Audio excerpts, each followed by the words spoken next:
Hello and welcome to the Queer Network. My name is Justin Gerhard. And I'm Eddie Fritz, and welcome to Queer Conversations. And what are we talking about today, Justin? We are talking about loneliness. So let's just dive into these murky waters of loneliness. Yes, and we also will have with us in this conversation Lucio, who does our Moments with Lucio on our talk show. So it's very exciting. So let's get to it. I think loneliness is a created state. You know, we create it. Interesting. Explain how so. Like the state of being lonely is something that you manifest yourself. Yeah, because I think if you're happy with yourself, Uh-huh. if you have joy for life, I don't know how you can be lonely. So is lonely maybe not what we think it is in terms of what society has said being lonely is? Like, what does society say? you would, well, I mean, I think that there's this idea that if you're with people, you're never going to be lonely. And so people try to fill their lives with a lot of people so that they're not lonely. We were talking off camera about the fact that you actually can be lonely even when you're around other people. And so at the end of the day, you go to bed with yourself. And my friend always told me this, like, at the end of the day, you have to be okay with the way you did today.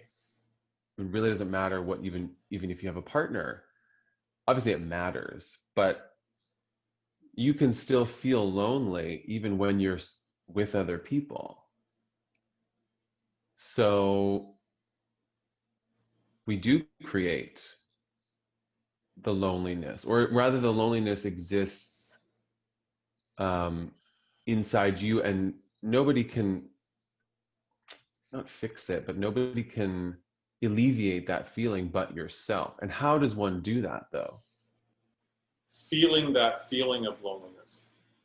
I would ask, my ex that many times, like, how do you do that? And it's just, How do you move through it? yeah, how do you allow that? Because we are taught to keep our feelings in. Totally. Right? We are taught not to cry. We are taught not to express ourselves, express our emotions. So when you've gone through that your whole life, how do you then let that out?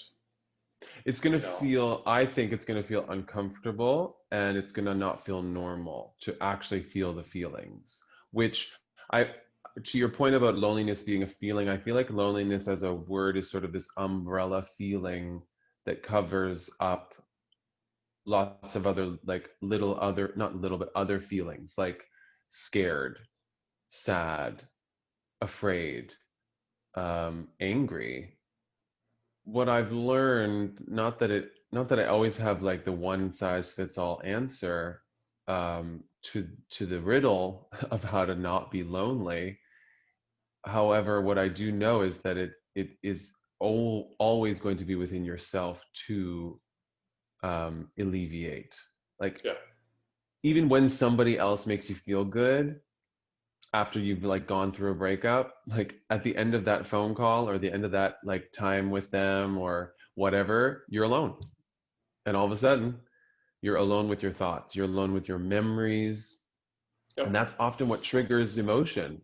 Just thinking about how you like used to be in that way with this person, or with in that situation, even if it isn't a person, it could be like something that you lost. I think there are so many layers of loneliness, and there's other things that come into it. Like for me, there's the issue of abandonment. There's an issue of rejection. And, but again, I don't think any of those things would be an issue if you felt good about yourself and your life.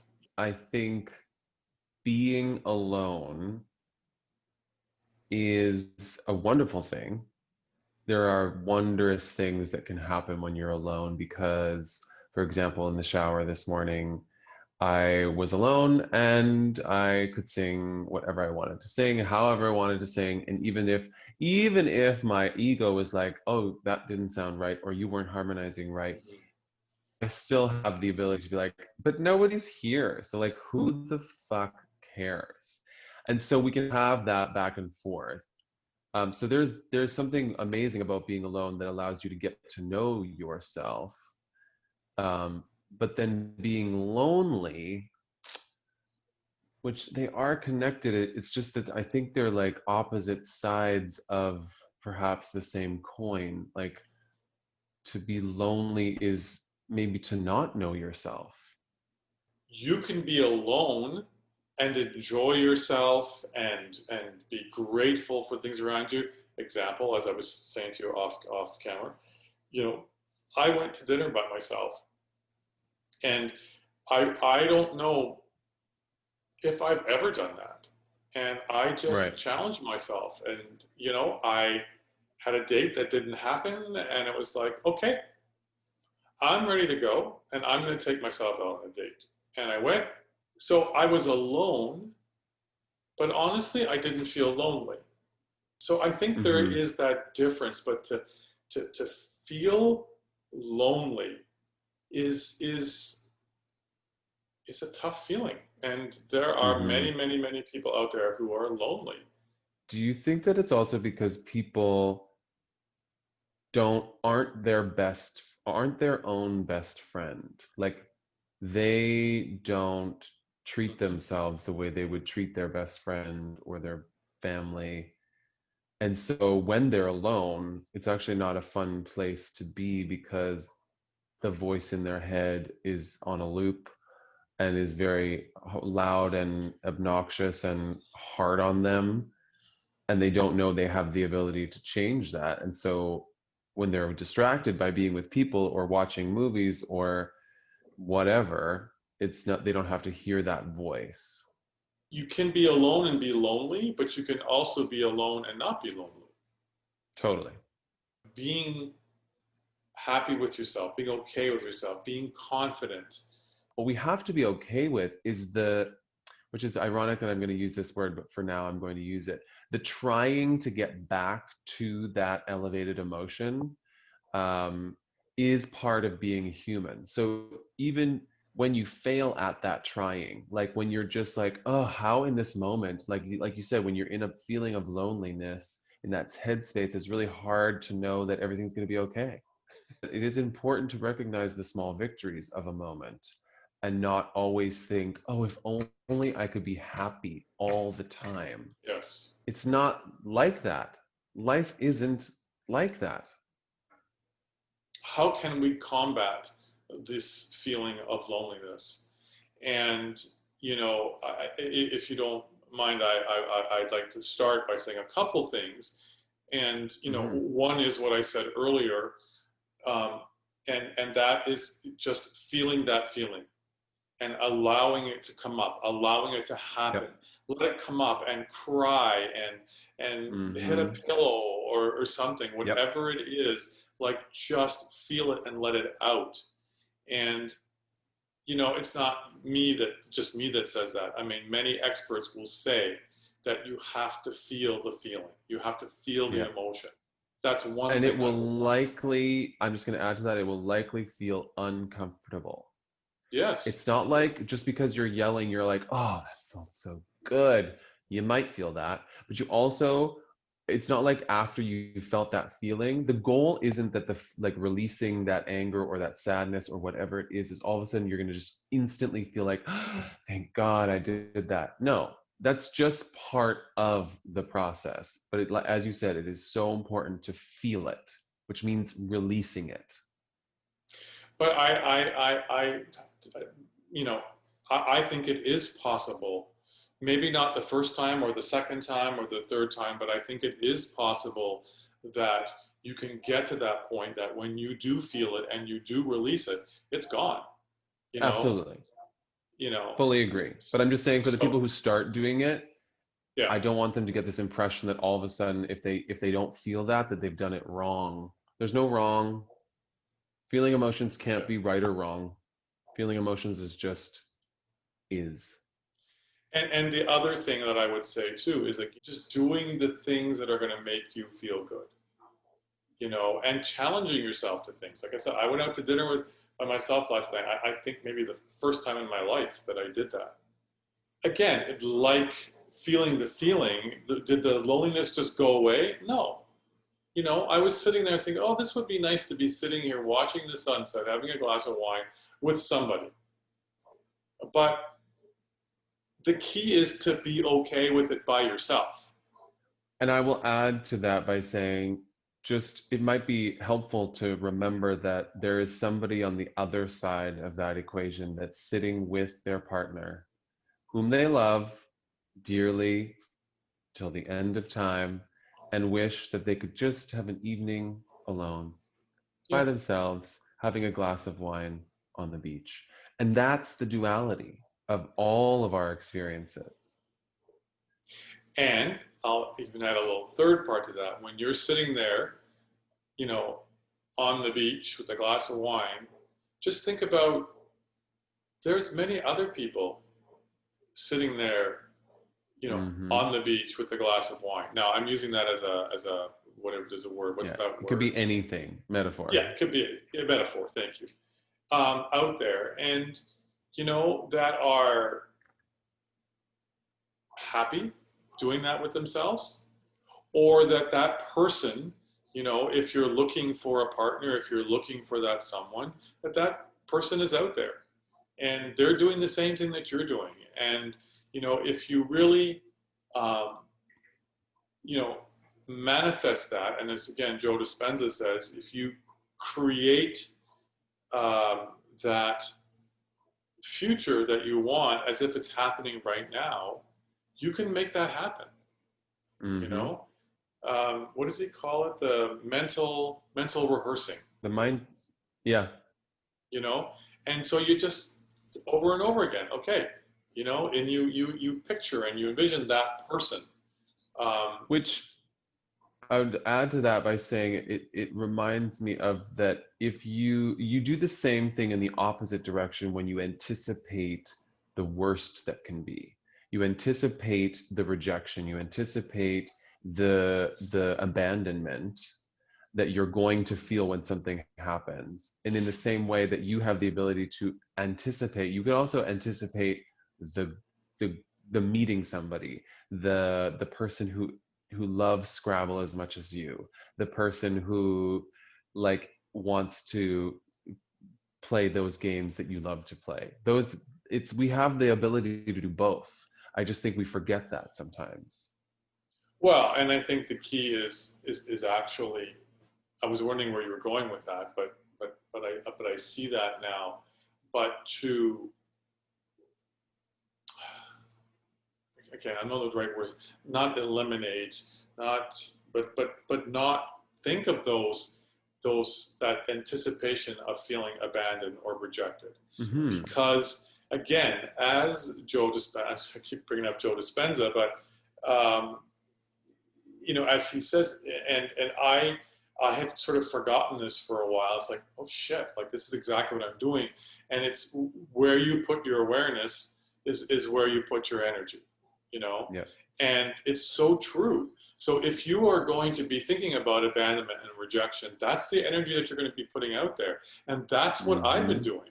So these people, I'm getting rejected and abandoned because that's the energy that I'm putting out there.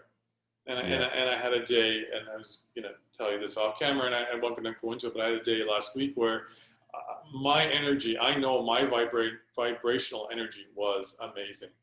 And I met somebody on the walk that I went on. There was this amazing violin player on the beach that I talked to. There, like all these things happen. It's like, holy shit. And Yep. it's because my energy was so incredible.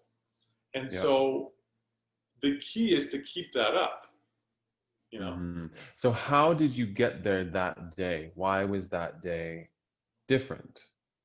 Okay, so for me, I mean, it could be something different. This is a good thing for people to say to people because it could be any number of ways. I don't often play music, and I don't know why. Mm. Because a commercial will come on, and I could be in the kitchen, and it's some musical tune, and I start dancing. Yeah. And I for some reason, I don't know. It's not that I'm resistant to music, but I like quiet. Now, so I had a bad couple of days. And that morning when I woke up and I thought, you know what, I got to get out of this. And I put on, I Right. love 50s and 60s music. And I put on 50s and 60s music as soon as I got up, and I was singing and dancing, and it just put me in such a great mood. And then all of that happened that day, that morning. I went out and all these things happened. So for me, that particular thing was music. Yes. So it's finding your thing. And then, you know, I fell back into my habit. Have I played much music in the last few days? No. It's like, why?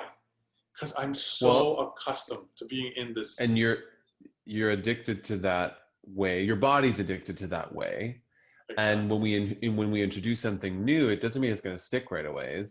I've started doing this thing that I got from a series that's on the streaming platform Gaia.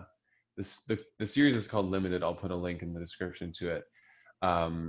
But he recommended you put your hands up like this in like a power stance for 2 minutes every day. And I know it sounds funny. It is funny when you're doing it. But you look yourself in the mirror while you're doing it, and like you just can't help but feel powerful.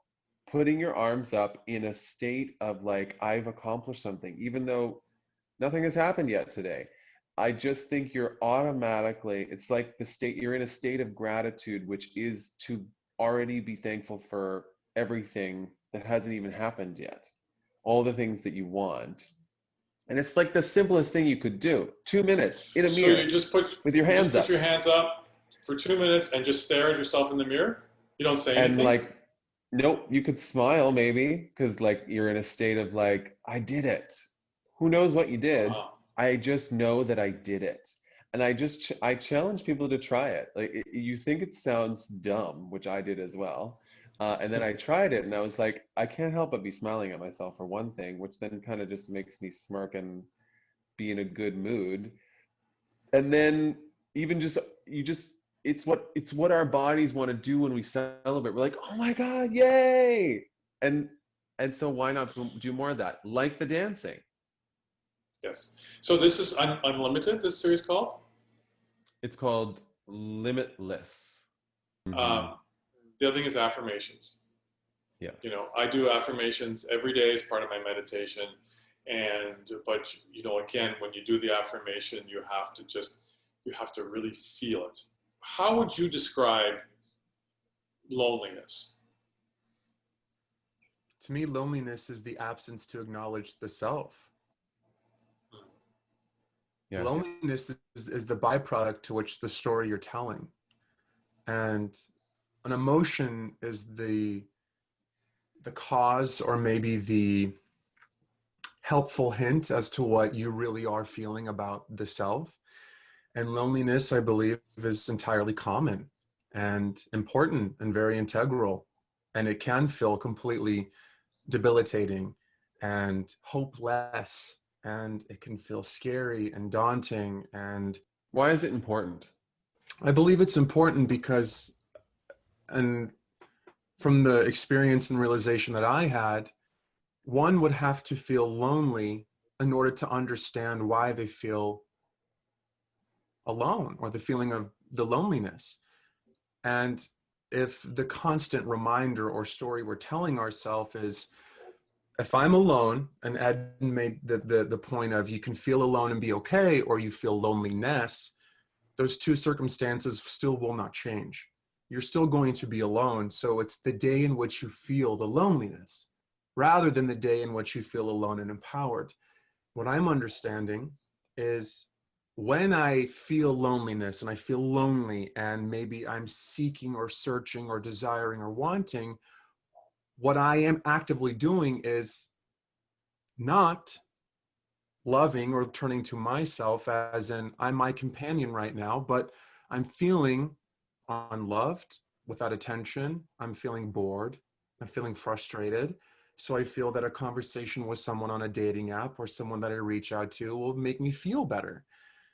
And that feeling of loneliness is then brought by the suffice of feeling seen or heard or valued by another entity other than myself. Now, the difference is this: feeling lonely and that loneliness and going, wait a second, if I'm with spirit, I'm not lonely.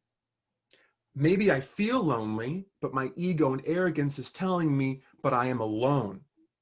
The difficult thing is being able to give yourself that opportunity to say, in this moment of my loneliness, where can I turn to myself and gift myself with those things and realize I'm really maybe feeling this thing because the story I'm telling myself is I'm alone, I'm lonely, no one loves me, I need a partner, I want someone to acknowledge me, being alone is too difficult, I don't feel like I'm enough, and I really need this person to see me, and only if I had the love of my life I'd be complete.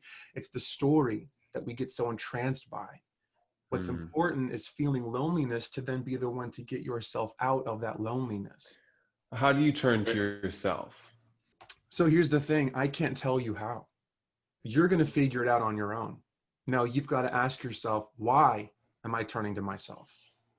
This makes me also, or reminds me of part of our previous conversation, that there is a level of being human that always involves trial and error. Of course. Yeah. I don't like to use the word trying something, because you don't try to pick up a pen, you just pick up a pen. So there's trial and error in life. And so you're constantly trial and erroring these feelings that you feel, because one day you can feel alone and be happy, and one day you can be alone and also feel lonely. So when you're in that state of loneliness, the ways in which you change the state are going to be different depending on who you are, which is, I get why you're saying there's no one size fits all here. I think we're getting there, but more and more we need to be open and okay with having actual conversations with ourselves. And if that means literally talking to yourself in the mirror, please start there, because it will work and it will make a difference. We use language, use what works, or try, like I said, do trial and error, try that, see if that works. Because when you're alone, you are with yourself. Absolutely. Yeah, I just, it seems so, it seems so general to me. Like I'm a structured person, and I'm like, how do we start? Okay, let me ask you, why do you need me to tell you? Well, I don't necessarily need you to tell me. I mean, okay, we're doing this show, right, to help people, to tell them where to start. right. But I Okay. think we've given them several places to start. Well, just in this conversation. Also, the conversation too can be the fact that, okay, this is again storytelling, right? And this is something I spoke with one of my students very recently, and I will share my story because that's what I do, right?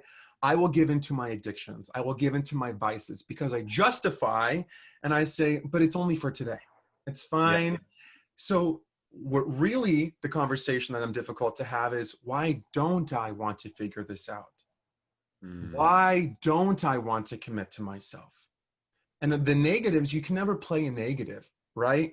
And again, it's not the focus of how we're going to do something. It's why you want to do it. Yeah. You're going to, why do you want to do it? And so the how could be, okay, maybe, yes, Eddie, maybe there's the conversation of, I'm going to do my affirmations. I'm going to dance. I'm going to pray. I'm going to meditate.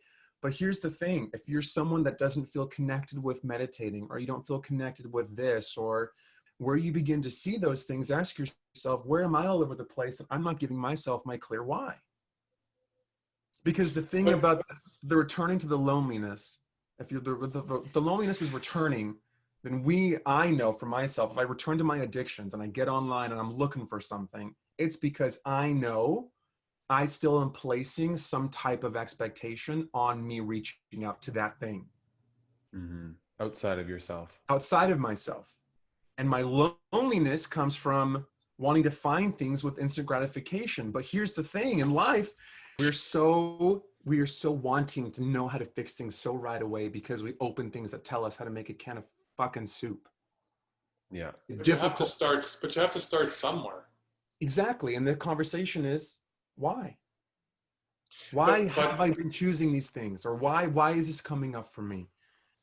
well, okay, let's like give you some examples. And when you say, why don't I do this, or why, it's because I don't like myself, because I feel like shit, because I'm sad, because I'm a loser, people don't like me, and blah blah blah. So then that conversation needs to keep going. Why don't you like yourself? Why do you think you're not worth it? Why do you not care about your body? Why? And can you debunk them?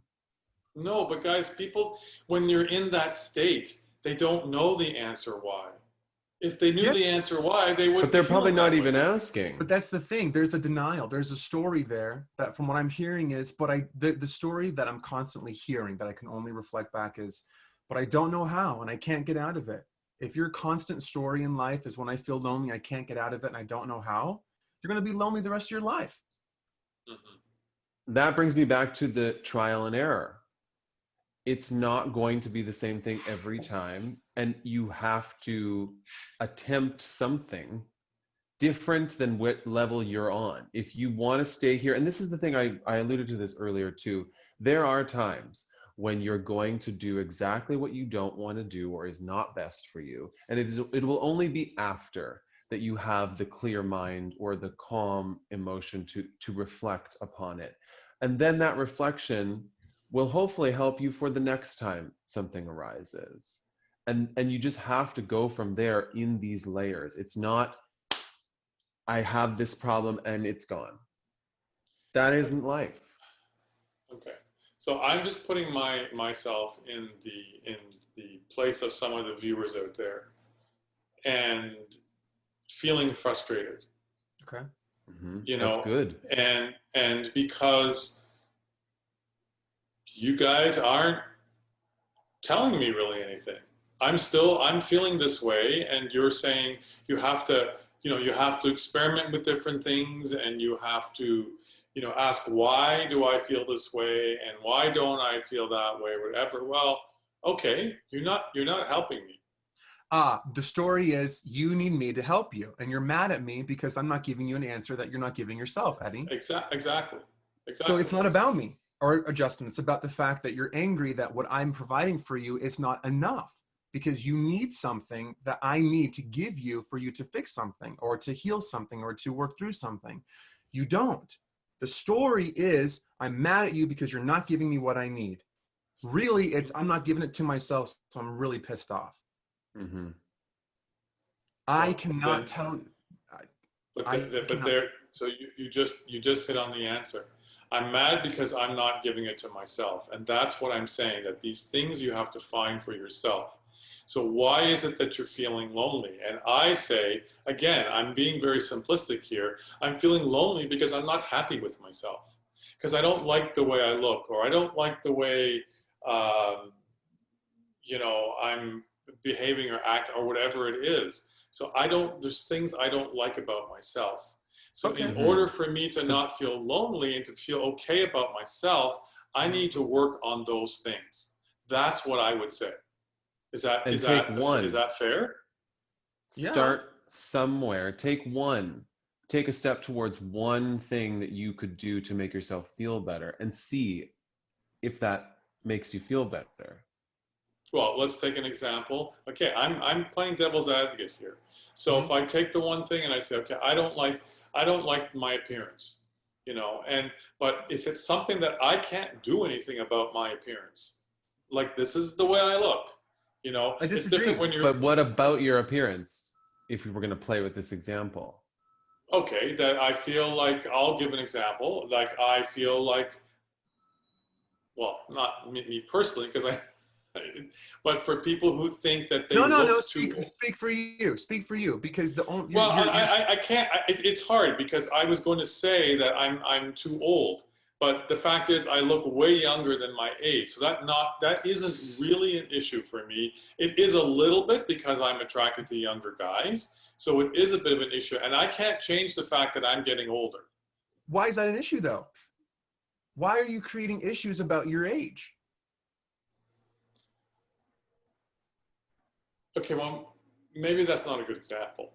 No, I think it is a good example. I think it's perfect. Yeah, because now the thing is, I don't want to talk about it because now I'm getting into some kind of like maybe truth or vulnerability, or maybe I don't want to label it.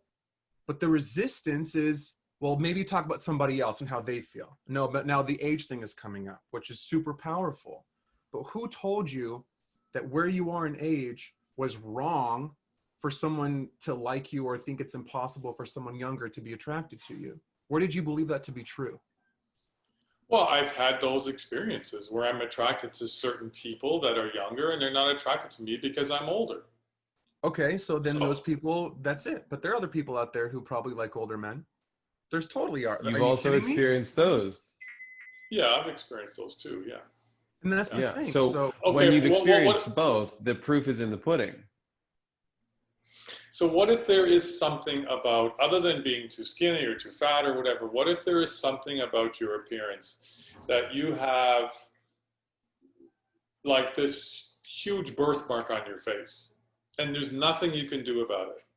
So I guess, is it about learn to love, yes, learn to love your birthmark. Oh my God, if that's going to be on your face, you got to love that shit. So the thing is that I don't like myself. I don't like who I am. Well, guess what? You have power over. I can control how kind I am. I can control how I act. It's bullshit if you say, but I'm just this way. No, you're holding yourself back in a story. The story is I'm this, I'm this. You're the fucking greatest writer in the entire world. I'm going to be the guy who's lonely. I'm going to be the girl who's too this. I'm going to be the this, the this, the this. Oh my God, you are labeling yourself so powerfully that it puts you in a box to be right.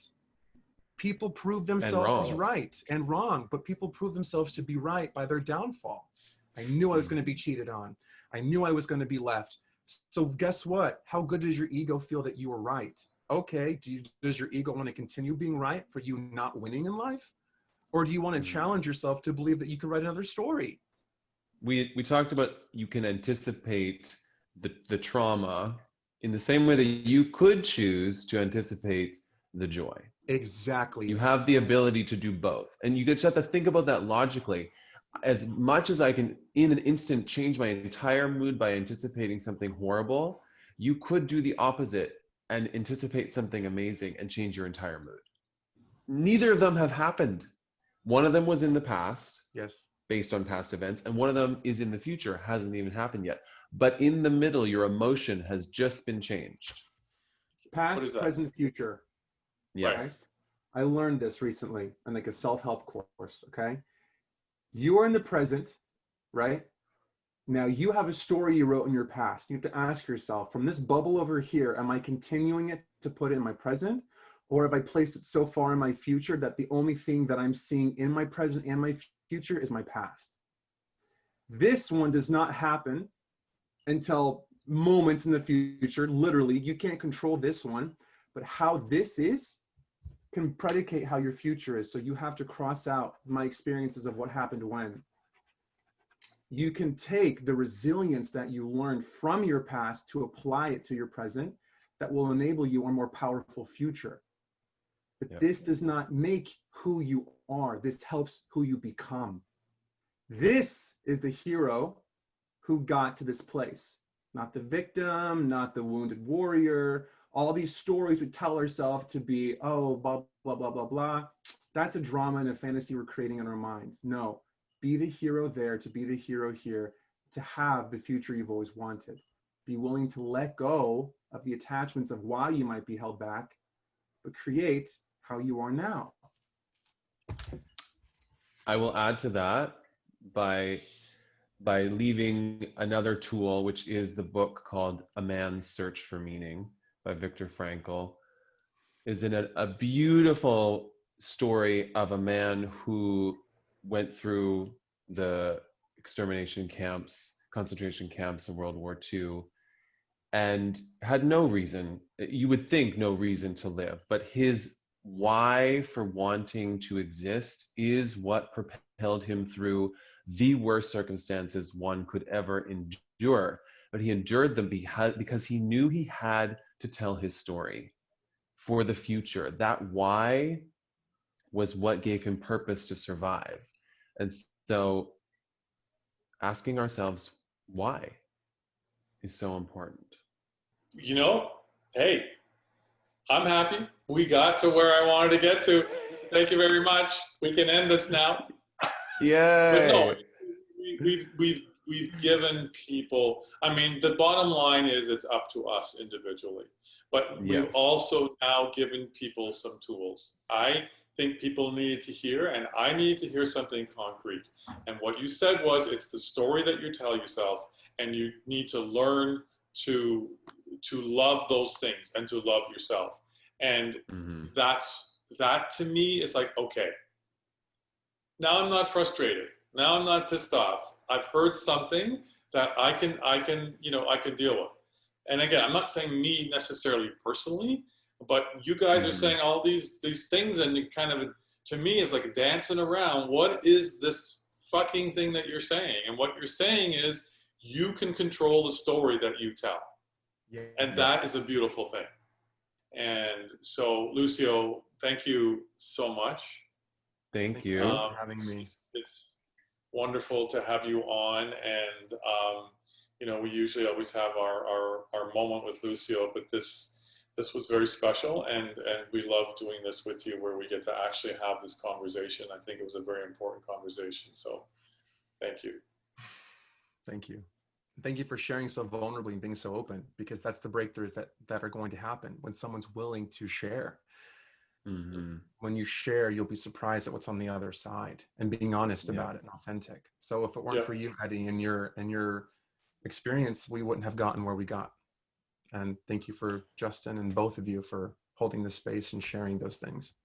Well, what a conversation. I so appreciate you playing that devil's advocate, just pushing us further to uncover some of the whys, or how you're really going to work through, or how people really work through some of those really dark feelings sometimes of loneliness. It's important. Yeah.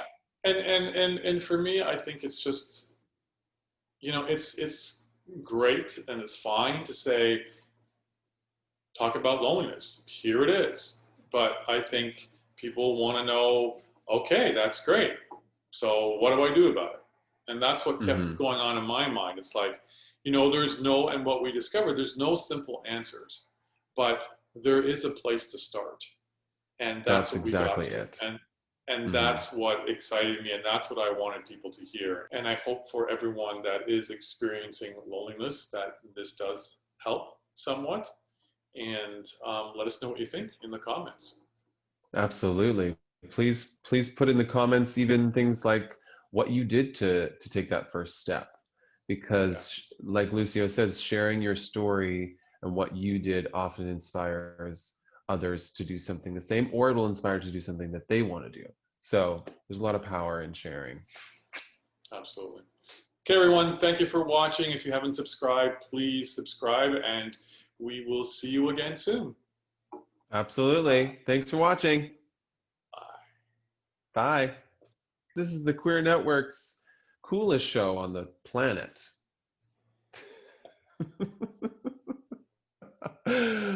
Oh, the things that come out of my mouth.